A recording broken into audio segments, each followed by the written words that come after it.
الحمد لله رب العالمين. الحمد لله حمدا كثيرا طيبا مباركا فيه كما يحب ربنا ويرضى. يا ربي لك الحمد كما ينبغي لجلال وجهك وعظيم سلطانك. وأشهد أن لا إله إلا الله وحده لا شريك له، وأشهد أن محمدا عبده ورسوله وصفيه من خلقه وخليله، بلغ الرسالة وأدى الأمانة ونصح الأمة وكشف الله به الغمة وجاهد في سبيل ربه حتى أتاه اليقين.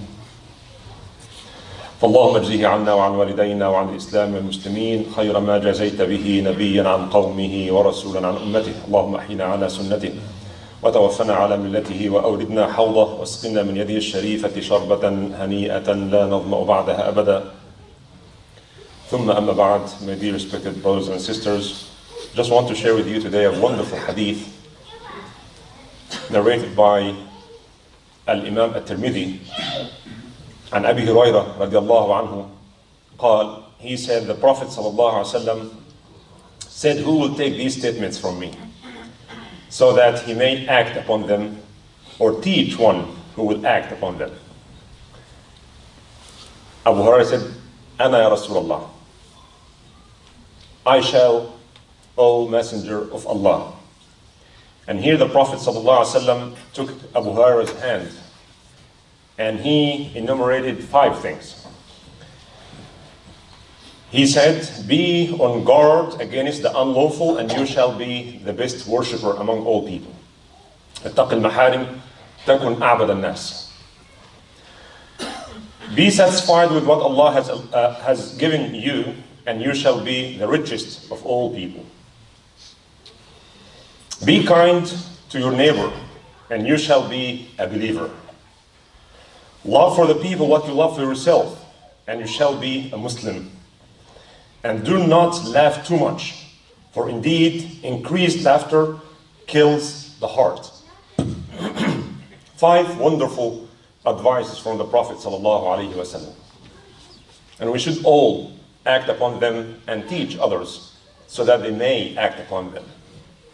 The first advice is اتق المحارم تكن أعبد الناس.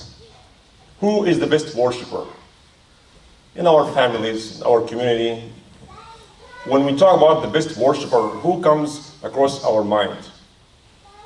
Here Rasulullah ﷺ tells us who is the best worshipper of Allah subhanahu wa ta'ala. It is the one who guards himself against the unlawful things, the haram things that Allah has made clearly haram. The one who guards his eyes from looking at haram. The one who guards his tongue or her tongue from saying haram things. And the one who guards his private parts. The one who guards his wealth not to take unlawfully things from others through haram ways or fraud. Haram is around us. Wherever we go, wherever we look, we'll find haram things. And the true worshipper, the best of all worshippers, are those who guard themselves against what Allah subhanahu wa ta'ala made unlawful. Often we think about a person with a long beard or a big turban or a thawb and so on and so forth. Those who go for Hajj or Umrah every year. Or those who make i'tikaf in Ramadan. All these are great forms of worship, no doubt.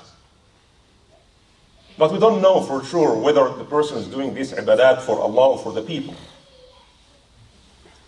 But the truthful believer, the one who really worships Allah subhanahu wa ta'ala at all times, is the one who always guards himself against the haram. Especially when haram is so easy. So easy to take. Nobody watches. You can take this haram or do this haram and nobody can observe anything. That is the test that many of us actually go through. In Al-Quran Al-Kareem, Allah subhanahu wa ta'ala tells us that sometimes Allah subhanahu wa ta'ala make the haram thing very easy, within the reach of our hand, to test us. 2 stories in the Quran. One is the Bani Israel, those who used to live at the coast, and Allah told him, don't fish on Saturday. Quran told us clearly, because they were fasiqeen, wrongdoers. So Allah subhanahu wa ta'ala put them into this test.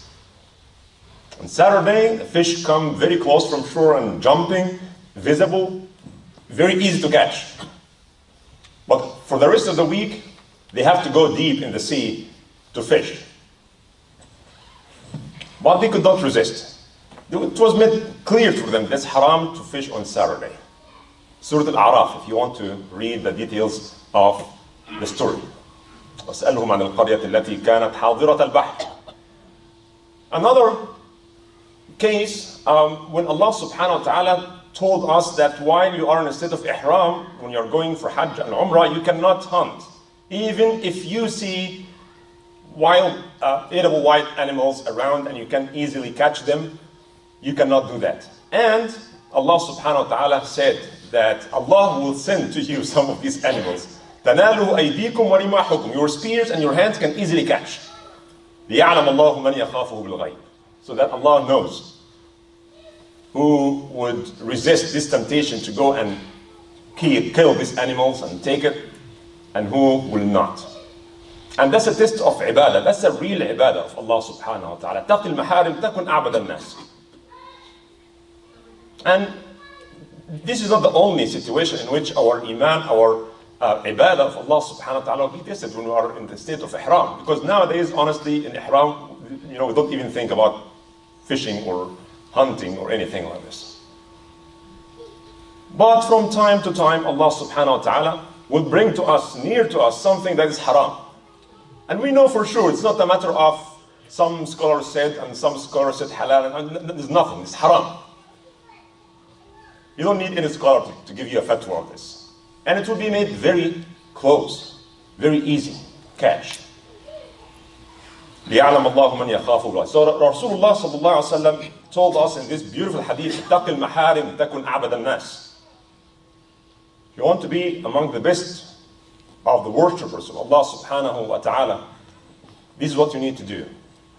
To fear Allah subhanahu wa ta'ala at all situations, and to stay away from al-haram. And then he said, be satisfied with what Allah subhanahu wa ta'ala has given you, and you shall be the richest of all people. Again, when we ask ourselves, who is the richest person that we know around us? Our community, in our family, in our neighborhood. And some people think of some particular individuals. But here Rasulullah sallallahu alaihi wasallam tells us who is the richest person. Hadith in Bukhari and Muslim. Rasulullah sallallahu alayhi wasallam said, لَيْسَ الْغِنَى عَنْ كَثْرَةِ الْعَرَضِ. Richness does not mean having a great amount of property. That's not rich. This is how we in our dunya count richness. But Rasulullah sallallahu alayhi wasallam told us that we have to look at this from different perspectives. But riches is self-contentment. Self-contentment means that we are happy with whatever Allah subhanahu wa ta'ala has given us. And again, this does not mean that one should be lazy and just say, I'm satisfied. That's not what it means. But no matter how much we work, some people are never satisfied with what they have, although they have so much. But they're not satisfied. They want to get more and more. And the more they get rich, the more they want more. It's never enough, because they always compare themselves with others. So here Rasulullah sallallahu alaihi wasallam tells us that if you really want to be the richest person, you have to be rich within your heart. Self-contentment. This is what Allah has given me. I'm happy with this. And alhamdulillah, and Allah gives us so much. Imam al-Ghazali mentioned in the book of Ihya Ulumuddin this nice story of a person who is Hafiz, Qari, one of the Qurra. Hafiz al-Quran, he teaches Quran. Came to one of the Imams and told him, complained to him how difficult the situation is, and he's in debt and this and that. And he was complaining. And this Imam told him, you have the Quran, right? He said, yes. So how much would you accept to replace Surah Al-An'am? If Surah Al-An'am are to be taken away from your heart, how much would you get for this? It's not nothing. Will you replace Surah Al-An'am with 1,000 dinar golden coins? He said, no, of course not. Surah Al-An'am is... How about Surah Al-Baqarah? How about Surah... And he kept counting the surahs that he knows, that Allah put in his heart. He said, no, I will never replace any of these surahs with millions. He said, why you're complaining from poverty? What, you have so much. Another story, near story, the meaning is very close. When someone also was complaining poverty, and he was advised, he was asked, how much would you pay for your eyes? If someone wants to take your eyes, how much would you take? $1 million, $2 million? He said, no, of course not. With the whole money on earth, I will never replace my eyes with anything. How about your ears? How about your hearing? And how about your legs? And he kept counting like so many blessings that Allah subhanahu wa ta'ala has given him. He said, well, you are so wealthy, but you don't pay attention to how wealthy you are. Again, because we count wealth with properties. ليس الغنى عن كثرة العرض. Allah subhanahu wa ta'ala has given us so much. And most of the cases of worry and anxiety and depression comes from the fact that you are not satisfied. You are not satisfied. And that's why one of the great pleasure of the people of Jannah is what Allah said, repeated in the Quran, رَضِيَ اللَّهُ عَنْهُمْ وَرَضُوا عَنْهُ. This satisfaction and self-contentment. Allah is pleased with them, and they with Allah subhanahu wa ta'ala. They are pleased with Allah, and Allah is pleased with them. What would be better than this? Our ulama actually reflected on this ayah in Surah Al-Nahl. من عمل صالحا من ذكر أو أنثى وهو مؤمن فلنحيينه حياة طيبة. Whoever does righteousness, whether male or female, while he is a believer, we will surely cause him to live a good life. Do righteous good deeds while being believers. Allah subhanahu wa ta'ala said, we will cause him to live a good life. What good life we're talking about here? Many ulama, mufassirin said so many things. One actually said, rizq, sa'at al-rizq, which is not very accurate. Others said, tawfiq, to do righteous good deeds. So Allah subhanahu wa ta'ala will guide him or his heart or her heart to do more righteous good deeds. And others said that sweetness of ibadah, just to feel the sweetness of al-ibadah. Imam Ja'far as-Sadiq, radiallahu anhu, ardahu, said, knowing Allah subhanahu wa ta'ala and being truthful with him. That is the good life, the meaning of the good life.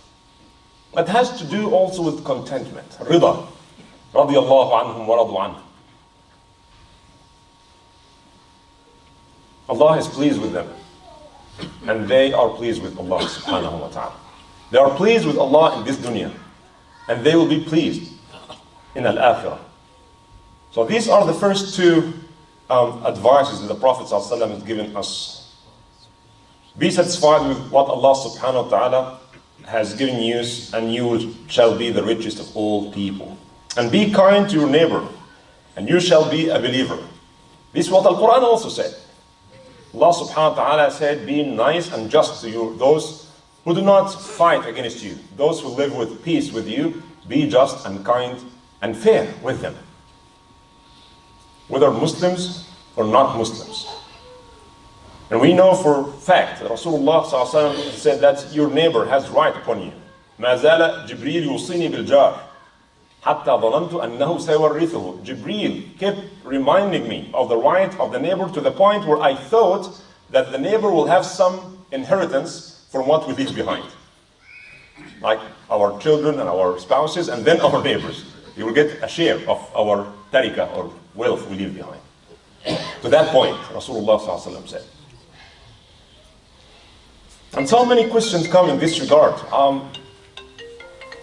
That can we visit our neighbors or Muslims?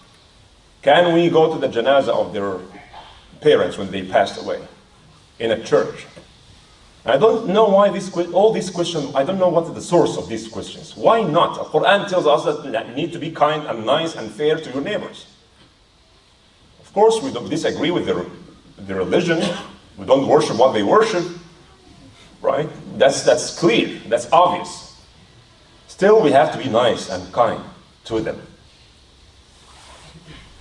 And we need to express this kindness as much as we can. Be nice to your neighbor, and you shall be a believer. That's another indication of how the believer behaves with their neighbors, regardless of how they live their life, what religion they follow, or if they don't follow any religion. We have to be kind and nice to them. The least we need to do is not to bother them in any way. If you cannot do good, don't do bad things. Don't bother them in any ways. And this is how people see Al-Islam, the beauty of Al-Islam. Love for the people what you love for yourself, and you shall be a Muslim. This is also a meaning, another way to define the word of Muslim. Who is the Muslim? Other hadith, man salima an-nasu min lisanihi wa yadihi. That people are protected from his tongue and his hands. In other words, to be a Muslim, then you should not hurt anybody. And finally, he said, and do not laugh too much, for indeed, increased laughter kills the heart. Laughing is healthy, it's good, but too much of anything is not good. Now, making people laughing is a profession now. And this is not to say that Islam wants us to be sad and to cry, not to laugh. Laughing is good. But again, it's good when it is done in a moderate amount. But laughing too much, it will affect our heart. Like so many other things that affect our heart. Right? Laughing too much is not good. Laughing is good, like eating, like sleeping, like anything else. Too much laughter is not good for your heart. And here's talking about the spiritual aspect of our heart, not the physical. Right? Because we have to be more serious. Yeah, we have to laugh from time to time, smile from time to time. Rasulullah ﷺ was most of the time seen smiling. But he never laughed too much. He laughed, ﷺ. Sometimes the narrator of the hadith, he said, it's the point where you can't see the molar of the Prophet's teeth, ﷺ. That's the maximum you can get. Not like some people now, flip on their back and do kind of crazy things. This is the waqar, and this is the hikmah of Rasulullah sallallahu alayhi wa sallam. May Allah subhanahu wa ta'ala help us to understand this piece of wisdom of Rasulullah sallallahu alayhi wa sallam and apply them in our life. أقول قولي هذا وأستغفر الله لي ولكم فاستغفروه.